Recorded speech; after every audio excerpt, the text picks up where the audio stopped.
வணக்கம் காய்ஸ், உங்கள் எம்ஜே பபி. இந்த T20 வேர்ல்ட் கப்லயே இந்தியன் கேம் ஒரு பெஸ்டான கேம். உண்மைக்குமே இந்த 2020 தொடர்ல இப்படி ஒரு கேமை நாம் பார்க்கல. உண்மைக்குமே தரமான ஒரு கேம் இந்த இந்தியா வர்சஸ் இங்கிலாந்து.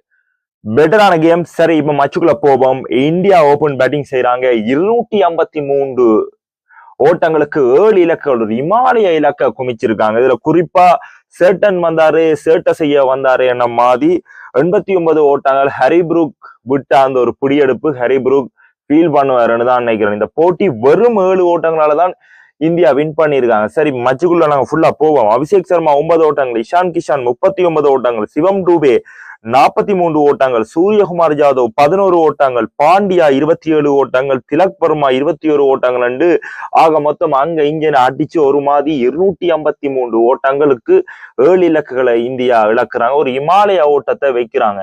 இந்த T20 வேர்ல்ட் கப்லயே பிகஸ்ட் ஸ்கோர் தான் சொல்லணும். இந்த ஸ்கோரை தாண்டுங்க, முடிஞ்சா சேஸ் பண்ணுங்க இங்கிலாந்து என்றது மாதிரி இந்தியா டீம் வச்சிருந்தாங்க.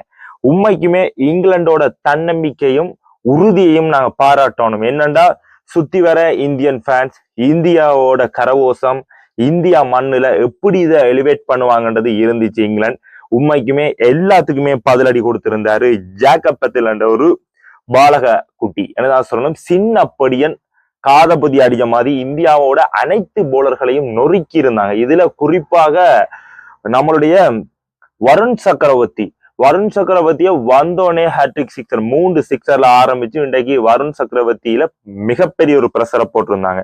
ஃபில்ஷாட் 5 ஓட்டங்கள், ஜோஸ் பட்லர் 25 ஓட்டங்கள், ஹரிப்ரூக் டேக் மிகச்சிறந்த ஒரு பிடியெடுப்புன்னு தான் சொல்லணும். அக்சர் பட்டேல் 2 இலக்குகளை பிடியெடுப்புலேயே ஒரு போலரா தன்னை பெஸ்டா காட்டியிருந்தாரு. பிடியெடுப்பன்னா அப்படி ஒரு பிடியெடுப்பு அக்சர் பட்டேல்.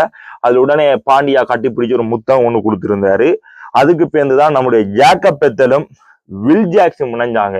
வில் ஜாக்ஸும் ஜேக்கப் பெத்தலும் விளையாடும் போது மொத்த ஸ்டேடியமும் அமைதியை காத்திருந்தாங்கன்னு தான் சொல்லணும். ஏன்னா இதுவரையுமே புலந்து கட்டியிருந்தாங்க 2 பேரும். இதுல குறிப்பா ஜேக்கப் பெத்தல் 105 ஓட்டங்கள், 7 சிக்ஸர், 8 பவுண்டரி 218.75 ஸ்ட்ரைக் ரேட்ல மனுஷன் துவச்சு எடுத்துட்டாரு இந்தியாவை தான் சொல்லணும். உண்மைக்குமே இன்றைக்கு இங்கிலாந்து தோத்திருந்தாலும் இங்கிலாந்து ஒரு ஃபைனலை எப்படி விளையாடணும், இன்றைக்கு தான் உண்மையாவே இந்தியாவுக்கு ஒரு ஃபைனல் மாதிரி இருந்துச்சு. ரெண்டாலும் நான் ஃபைனல்ல நியூசிலாந்து தான் சப்போர்ட் பண்ண போறேன், அது வேற விஷயம். ஆனா இங்கிலாந்து இன்றைக்குமே பெஸ்டான கேம், பெட்டரான கேம். இங்கிலாந்து இப்படிதான் ஃபைட் பண்ணணும் இந்த மாதிரி காட்டி இருந்தாங்க. இன்றைக்கு பந்து வீச்சாளர்கள், இந்தியாண்ட பந்து வீச்சாளர்கள் சரமாரித்தனமா உதவாங்கி இருந்தாங்க. இதுல குறிப்பா 18வது ஓவர் வீச வந்த பும்ராண்ட ஓவரும், 19வது ஓவர் வீச வந்த பாண்டியாண்ட ஓவரும் பெஸ்டான ஓவர். அந்த ஓவர்ஸால இந்தியா வின் பண்ணிட்டாங்க. 7 ஓட்டங்களாலதான் வெற்றி அடைஞ்சிருக்காங்க. ஒரு மாதிரி ஃபைனலுக்கு போயிட்டாங்க. ஃபைனல்ல உங்களை சந்திக்கிறேன். உங்களை எம்ஜே பவி.